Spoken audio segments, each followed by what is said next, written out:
नमस्कार दोस्तों, आज आप लोगों का बीटीसी थर्ड सेमेस्टर मैथ का ये 9वां क्वेश्चन मैं लेकर आया हूँ। 8 क्वेश्चंस तक मैंने पढ़ा दिया था। 8वां क्वेश्चन समानुपात किसे कहते हैं ये था, और 9वें क्वेश्चन आज का पहला क्वेश्चन देखा जाए तो रहेगा अनुलोम समानुपात को स्पष्ट करें। अनुलोम समानुपात को स्पष्ट करें। यूं कहा जाए कि अनुलोम समानुपात क्या होता है। तो ध्यान से देखिएगा, ये 9वां क्वेश्चन है और 10वां क्वेश्चन इसी के साथ साथ मैं आप लोगों को कराऊंगा कि प्रतिलोम समानुपात क्या है, या प्रतिलोम समानुपात को स्पष्ट करें।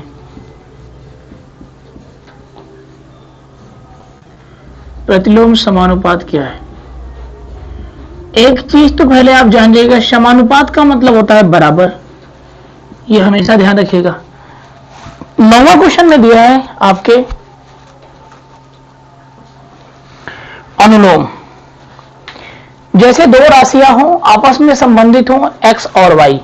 आपके सीरीज में क्या दिया है? x और y से संबंधित दिया हुआ है। तो यदि x को मैं बढ़ाऊं तो y का जो रेशियो है वो भी बढ़ेगा अनुलोम में। अगर इसमें मैं x को बढ़ाऊं तो y का भी रेशियो जो है वो बढ़ेगा, और x को अगर मैं घटाऊं तो y का भी रेशियो घटेगा। मतलब अनुलोम में क्या होता है, अगर एक घटता है तो दूसरा भी घटेगा, और एक बढ़ता है तो दूसरा भी बढ़ेगा। तो आप या तो कह सकते हैं यह चीज होगा, x घटेगा तो y का भी रेशियो घटेगा, या फिर x का रेशियो बढ़ेगा तो y का भी रेशियो बढ़ेगा, ये कह सकते हैं। और प्रतिलोम में क्या होता है, इन दोनों में x और y में अगर एक x अगर बढ़ रहा है तो y क्या होगा? घटेगा। y का मान क्या होगा? घटेगा। x की रेशियो अगर बढ़ा रहे हैं तो y का रेशियो अपने आप घटेगा। इन्हें कहते हैं प्रतिलोम समानुपात। समझ रहे हैं? इसमें दोनों घटता है, दोनों बढ़ता है। एक घटता है तो दूसरा भी घटता है, एक बढ़ता है तो दूसरा भी बढ़ता है। यहाँ पर एक बढ़ता है तो दूसरा घटता है, दूसरा घटता है तो पहला बढ़ता है। यूं कहा जाए तो अगर y बढ़ेगा तो x भी घटेगा। ठीक है। प्रतिलोम का मतलब उल्टा, अनुलोम का मतलब समान, मतलब बराबर दिशा में। ठीक है, समझ में आ रहा है? चलिए बढ़ते हैं क्वेश्चंस की तरफ। तो फ्रेंड्स, ये रहा क्वेश्चन आपका।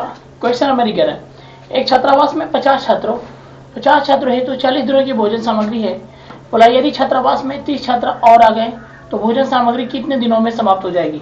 ध्यान से देखिएगा, जब 50 छात्र थे तो भोजन सामग्री कितने दिन तक चला था? 40 दिन तक। मतलब M1 D1 बराबर M2 D2 पे लगेगा। ये ध्यान रहे कि 50 छात्र थे तो 40 दिन तक चला था। बोला 30 छात्र और आ गए, मतलब 50 से बढ़कर 30 और आ गए तो कितने हो गए? 30 बढ़ गए तो 80 हो गए। अब भोजन सामग्री मतलब x कितने दिन तक चलेगा? तो हम क्या कहेंगे, आप कह सकते हैं x बराबर 50 गुणे 40, अब बटा के कितना? 80। 40 से कम 40, 40 दूना 80, 2 से काटिए 25 बार में खत्म। तो जो 30 छात्र और आ जाएंगे तो भोजन सामग्री 25 दिनों में समाप्त हो जाएगी। ये रहा आपका आंसर। समझ में आया? क्लियर है दोस्तों? ये रहा गुणात्मक प्रतिलोम पे क्वेश्चन। आज बीटीसी का थर्ड सेमेस्टर का 12वां क्वेश्चन मैं नंबरिंग डालना स्टार्ट कर दिया हूँ।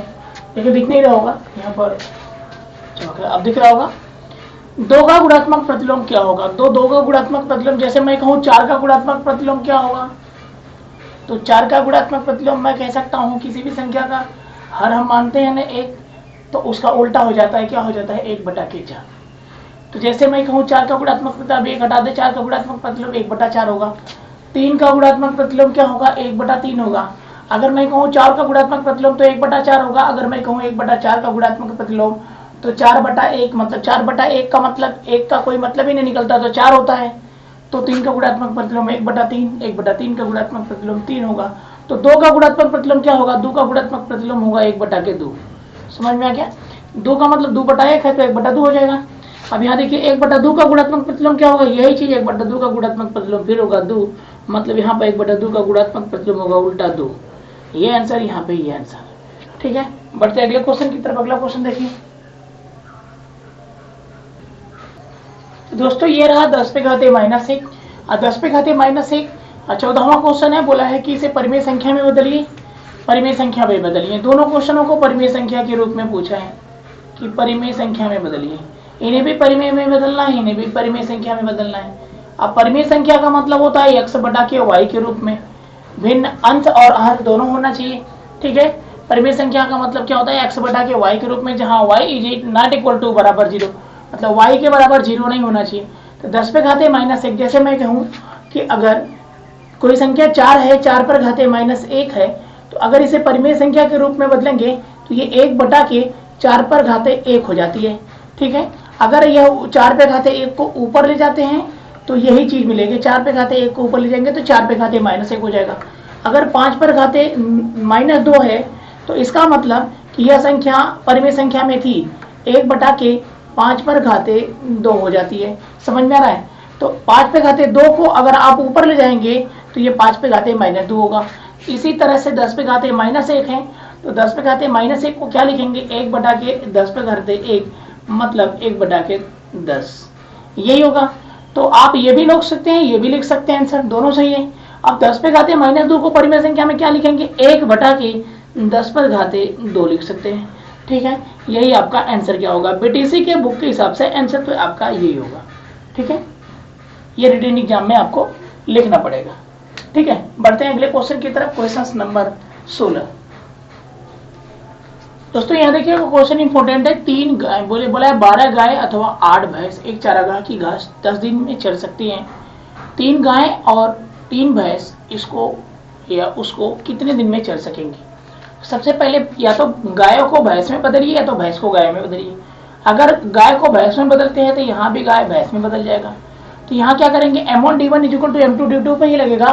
तो आप लिखेंगे कि 12 गाय, 12 गायों के बराबर, 12 गायें बराबर कितना भैंस है, 8 भैंस है।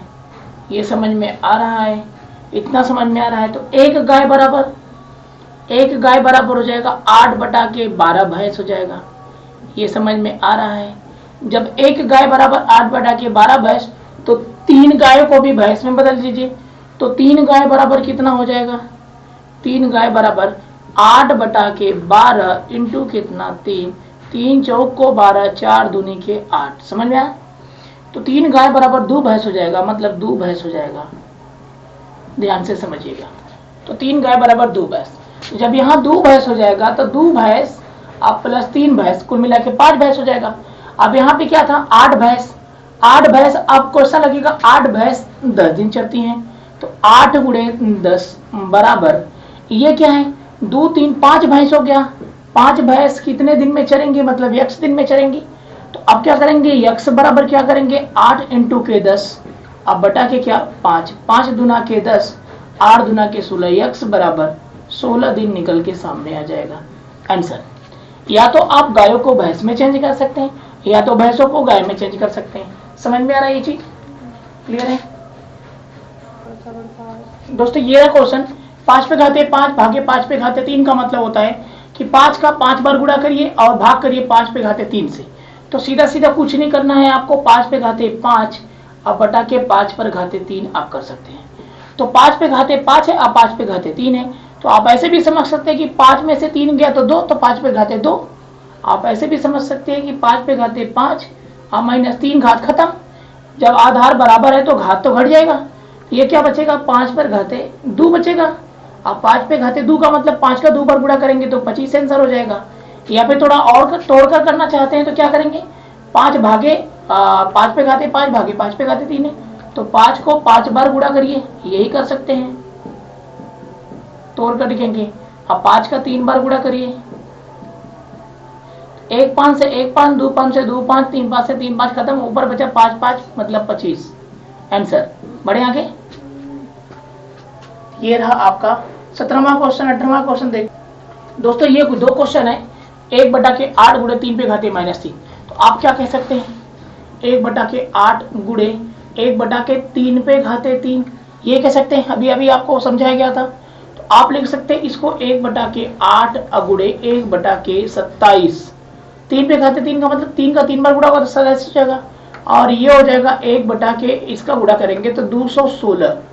या ये भी इनसे लिख सकते हैं, या लिख सकते हैं 1/6 पर घाते 3, ये भी लिख सकते हैं या ये भी लिख सकते हैं। ठीक है, आगे बढ़ते हैं। देखिए 3 पे घाते -2 दिया है यहाँ पे, तो आप क्या लिख सकते हैं 1/3 पर घाते 2, इसको लिख सकते हैं 3 पर घाते कितना है 5।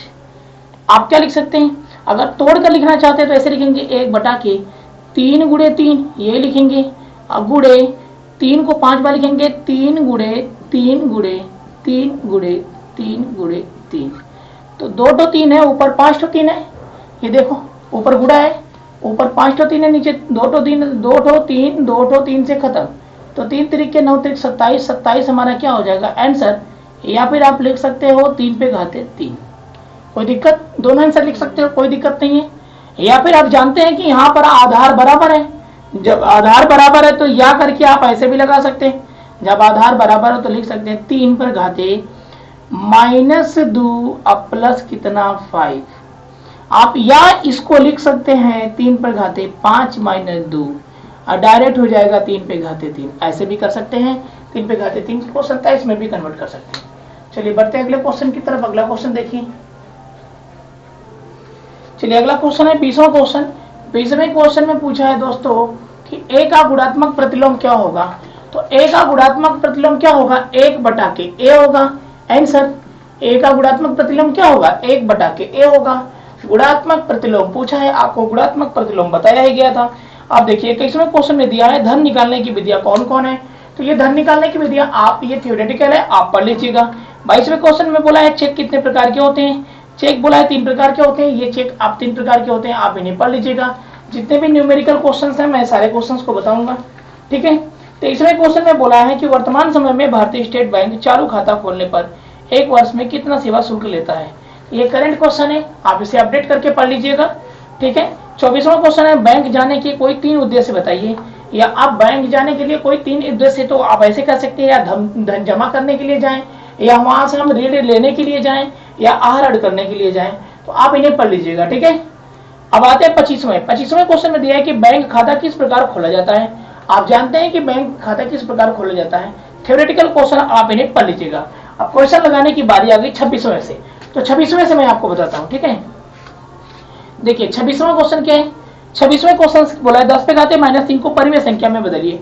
10 पे घाते -3 को परिमेय संख्या में बदलिए। परिमेय संख्या x/y के रूप में होता है, तो 1 के क्या होगा 10 पर घाते 3, या तो ये आंसर लिख दीजिए, या अगर और आगे बढ़ना चाहते 1 के 10 पे घाते 3 का मतलब 1000 हो जाएगा आंसर। ठीक है, कोई दिक्कत नहीं।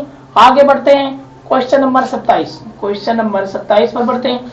क्वेश्चन नंबर 27 में देखिएगा, क्वेश्चन नंबर 27 में दिया हुआ है कि -5 पर घाते 4, -5 पर घाते -4 दिया है, गुड़े -5 पर घाते -3 शायद दिया है, को सरल करने के लिए बोला है। ये बोला है सरल करने के लिए बोला है। ठीक है, अब देखिए अगर आपको शॉर्टकट में लगाना है तो सबसे पहले चीज आप ऐसे भी लगा सकते हैं। वैसे तो ये गुणा है, एक फार्मूला होता है, एक सूत्र होता है, फार्मूला ध्यान से देखिएगा, होता है ए पे घाते m इंटू ए पर घाते n। ध्यान से देखिए, पहले आप यहाँ पे देख रहे हैं आधार बराबर है, जब गुणा करने को बोलता है तो आधार बराबर है, तो ए पे घाते m प्लस n घातांक जुड़ जाता है। ठीक है, तो यहाँ पर भी क्या करेंगे, आधार बराबर है तो क्या करेंगे -5 घाते -4 प्लस -3, यही कर सकते हैं।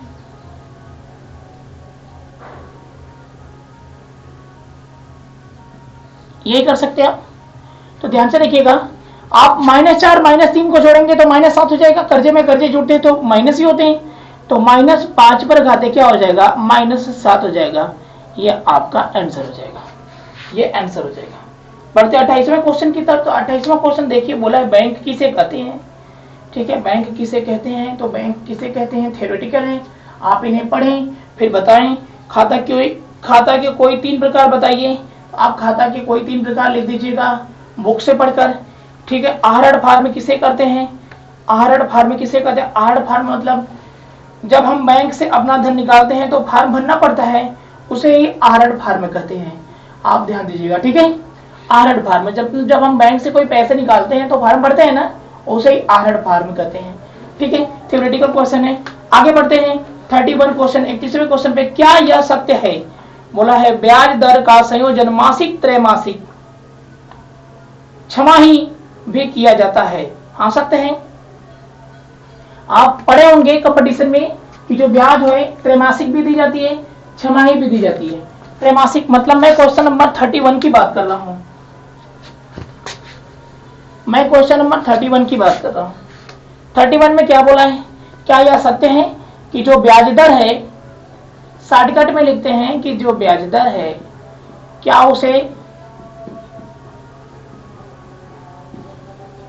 त्रैमासिक या छमाही, यही बोला है ना, छमाही भी किया जा सकता है, यस किया जा सकता है। छमाही कोई बोला है, षटमासिक। देखिए टोटल एक वर्ष में वैसे ब्याज दर तो होता है आपका, वार्षिक होता है, एक वर्ष पर मिलता है। दर को क्या कहते हैं, R%, यह वार्षिक दर होता है।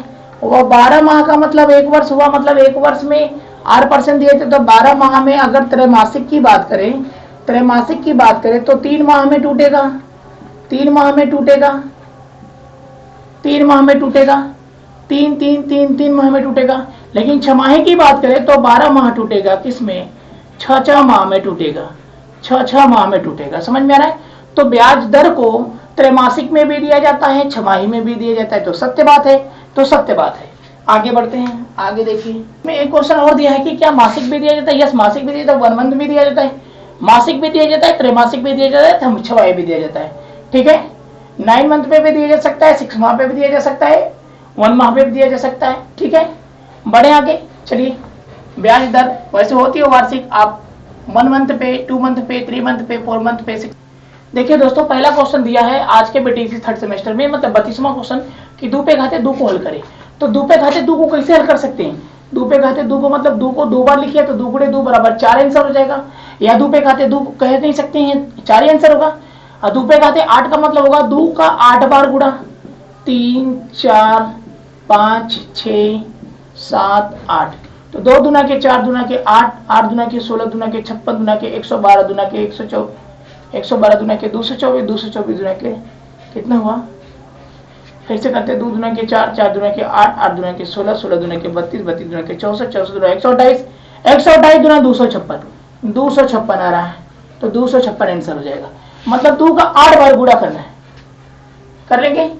अगला देखिए, 2 बटा के 7 गुणे 2 बटा 7 गुणे 2 बटा 7, तो ऊपर का ऊपर गुणा होगा तो कितना होगा 8, और नीचे का 7 से 49 7 343, तो ये हो जाएगा आंसर। अब ऐसा प्रश्न आएगा तो नहीं कर पाएंगे तो बेकार है, आगे बढ़ते हैं, ठीक है।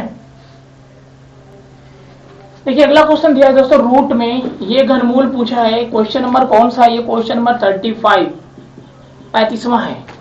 तो यहाँ पर 3 दिया है, मतलब घनमूल निकालना है, 3 दिया है मतलब घनमूल निकालना है। तो क्या होगा, इसका घनमूल 1 होगा, और इसका क्या होगा 10 हो जाएगा। अब 1 बटा के 10 का अगर 3 बार गुणा करेंगे तो 1 बटा के 1000 मिलेगा, तो आंसर क्या होगा डायरेक्ट 1 बटा के 10, या फिर आप ऐसे भी कर सकते हैं 1 बटा के 10 गुणे 1 बटा के 10 गुणे 1 बटा के 10, तोड़ सकते हैं। घनमूल पूछ रहा है तो बाहर निकलेगा 1 बटा के 10, कोई दिक्कत, ठीक है। चलिए बढ़ते हैं अगले क्वेश्चन। दोस्तों अगले क्वेश्चन में पूछा है बैंक खातों का प्रकार बताइए। तो देखिए बैंक खाते के कई प्रकार होते हैं, कम से कम 4-5 प्रकार होते हैं, आप इन्हें पढ़ें, ठीक है, आप इन्हें पढ़ें। अगर नहीं आता है तो कमेंट बॉक्स में कमेंट करके जरूर बताने का प्रयास करें, ठीक है। इसमें बचत खाता, चालू खाता, सावधि जमा खाता, संचयी, आवर्ती जमा खाता, अल्पवयस्क खाता, ठीक है, आप इन्हें पढ़ें, इसके बाद हमसे बताएं, ठीक है। क्वेश्चन नंबर 37वां में पूछ दिया डायरेक्ट साधारण ब्याज, साधारण ब्याज का सूत्र पूछा है। क्वेश्चन नंबर 37वां में पूछ दिया है साधारण ब्याज का फार्मूला। तो साधारण ब्याज में कौन कौन सा होता है, देखिए इधर मूलधन होता है, और दर होता है, इंटू दर होता है, इंटू समय होता है, ध्यान दीजिएगा। और जो वास्तव में बटा 100 होता है ना, वो दर का मान होता है, क्योंकि दर को क्या लिखते हैं R%, तो R% को क्या लिखते हैं R बटा के 100, तो साधारण ब्याज का बस 37वें क्वेश्चन में फार्मूला लिखना है। इसका साधारण ब्याज का फार्मूला होता है मूलधन गुणे दर गुणे समय बटा 100। ठीक है, अगले क्वेश्चन पे बढ़ते हैं। अगला क्वेश्चन देखिए दिया है चक्रवृद्धि मिश्र धन का फार्मूला बताइए। ठीक है, चक्रवृद्धि मिश्र धन का फार्मूला बताइए। तो आप क्या लिख सकते हैं, चक्रवृद्धि मिश्र धन, ध्यान से देखिए, चक्रवृद्धि मिश्र धन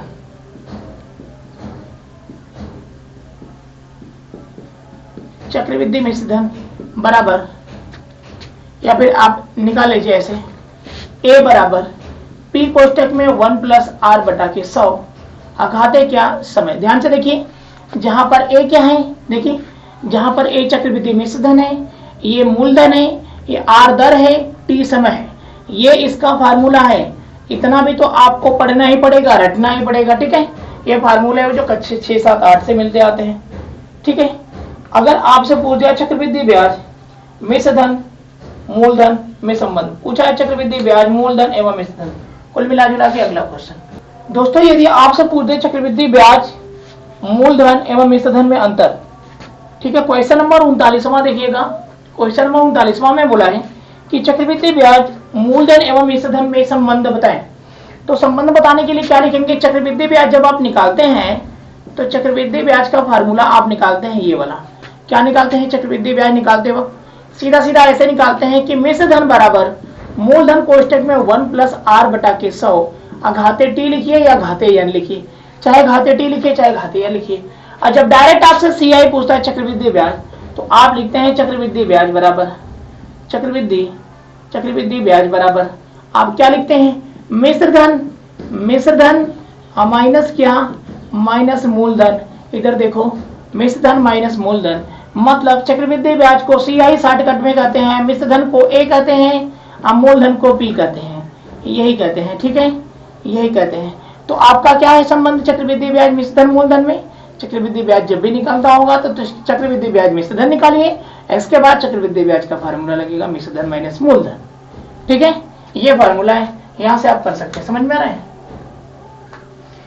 देखो दोस्तों, पूछा रूपांतरण से आप क्या समझ पाते हो, रूपांतरण मतलब रूपों में अंतर। ठीक है, मतलब जितने भी ब्याज रहेंगे, ब्याज को क्या करते हैं हम मूलधन में जोड़ देंगे। ठीक है, ब्याज को हम मूलधन में जोड़ देंगे और मूलधन में जोड़कर हम एक नया मूलधन बना देंगे। ठीक है, उन्हें रूपांतरण करते हैं, नवीन मूलधन बना देंगे। मतलब जितना भी ब्याज रहेगा उन ब्याजों को हम मूलधन में जोड़ देंगे और मूलधन में जोड़कर हम नया मूलधन बना देंगे, उसी को हम कहते हैं रूपांतरण।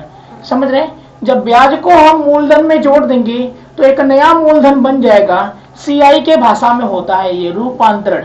ठीक है, समझ में आ रहा है। बढ़ते अगले क्वेश्चन की तरफ। जैसे मेरी बात समझिए, कुछ धन कुछ रुपए कुछ दर से आप जमा करेंगे तो जो ब्याज मिलेगा, आप मूलधन और ब्याज दोनों मिलता है। तो यदि आप मूलधन और ब्याज मिला तो आप मूलधन और ब्याज को निकालकर फिर से उसको जमा कर दिए तो नवीन रूपांतरण हो गया ना, रूपांतरण फिर से रूपांतरण हो गया। जैसे मैंने पूरा धन निकाल लिया, जमा किया तो मूलधन में जमा किया, अब जमा करने के बाद जब वहां से मैंने 2 साल बाद निकाला तो ब्याज भी मिलेगा ना, तो ब्याज भी मिलेगा। अब सारे के पैसे को निकालने के बाद फिर से मैंने जमा कर दिया, तो फिर से मैंने जमा किया तो फिर मूलधन कहलाएगा। ठीक है, ये रूपांतरण होता है। आगे बढ़ते हैं अगले क्वेश्चन की तरफ। बोले लाभांश शेयर किस मूल्य पर दिया जाता है, तो लाभांश शेयर दोस्तों अंकित मूल्य पर दिया जाता है। अब अंकित मूल्य क्या है, देखो इधर, अंकित मूल्य पर दिया जाता है। अब अंकित मूल्य क्या है, अंकित मूल्य मतलब जिस मूल्य पर या किसी भी प्रोडक्ट पर, जैसे कोई भी प्रोडक्ट है, जैसे नमकीन हुआ, बिस्कुट या साबुन हुआ, उसके मूल्य पर जो मूल्य छपा रहता है वही अंकित मूल्य होता है। समझ में आ रहा है, जो मूल्य छपा रहता है। जैसे आप शर्ट ले रहे हैं तो शर्ट के मूल्य पर एक प्रिंट रेट रहता है, वह अंकित मूल्य होता है। अब अंकित मूल्य पर जो हमें लाभ मिल जाए, जो हमें छूट मिल जाए, जो हमें लाभ मिल जाए, उसे हम लाभांश शेयर या लाभांश शेयर के मूल्य के रूप में दर्शाते हैं। ठीक है, बढ़ते अगले क्वेश्चन की तरफ। देखिए दोस्तों, मुझे इस क्वेश्चन में थोड़ा सा मिस्टेक लगा। आपकी सीरीज में दिया ए ओ बी, लेकिन मुझे लग रहा है कि ए इंटरसेक्शन बी होगा यहाँ पर। ठीक है, यदि समुच्चय ए का इतना है और बी में इतना है, तो ए इंटरसेक्शन बी का मतलब होता है, ए इंटरसेक्शन बी का मतलब होता है कॉमन। तो कॉमन क्या है, 5 है, तो 5 लिख लीजिए, दोनों में 5 कॉमन है। आगे दोनों में 9 है तो 9 लिख लीजिए, आगे दोनों में 13 है तो 13 लिख लीजिए। बस यही है सर, 5 9 13। ठीक है, ए इंटरसेक्शन बी का मतलब 5 9 13 हो जाएगा। बढ़ते अगले क्वेश्चन की तरफ। अगला क्वेश्चन देखिए दोस्तों, आज का ये लास्ट क्वेश्चन है। बोला है 9a square minus 24a plus 18a का क्यूब। इसमें हमें भाग देना है 3a से। पूछा है भागफल बताएं काट कर। ठीक है, क्या पूछा है? भागफल बताएं, ये पूछा है। ठीक है, अब देखिए ध्यान से, आप अलग अलग भाग दीजिए। 9a स्क्वायर में जब 3a से भाग देंगे, फिर माइनस है 24a और 24a को आप 3 से भाग देंगे, अब प्लस है 18a का क्यूब, यहाँ पर भी आप 3a से भाग देंगे। ध्यान से देखिए, तो a से एक ठो a कटेगा और 3 तरीके 9, तो 3 और एक ठो a बचा, तो कितना बचा? 3a बचा। माइनस, अब देखिए a से a खत्म, 3 वाटे 24, माइनस कितना? 8 बचेगा बस। और प्लस a से एक ठो a खत्म, तो a स्क्वायर बचेगा, ये ना 3a है यहाँ पे एक ठो a, तो a खत्म, 8 स्क्वायर मतलब 2a बचेगा इंटू करके, 3 छक्का 18, तो 6a बचेगा। इतना होगा आंसर। ठीक है, यही आंसर होना चाहिए। चीज क्लियर है? तो ये रहा आंसर। आप पढ़ देंगे, हम कल से 44वां क्वेश्चन से लेके हम जितने भी लास्ट के क्वेश्चन हैं प्रयास करेंगे कि पूरा समाप्त हो जाए। तब तक के लिए जय हिंद, जय भारत दोस्तों।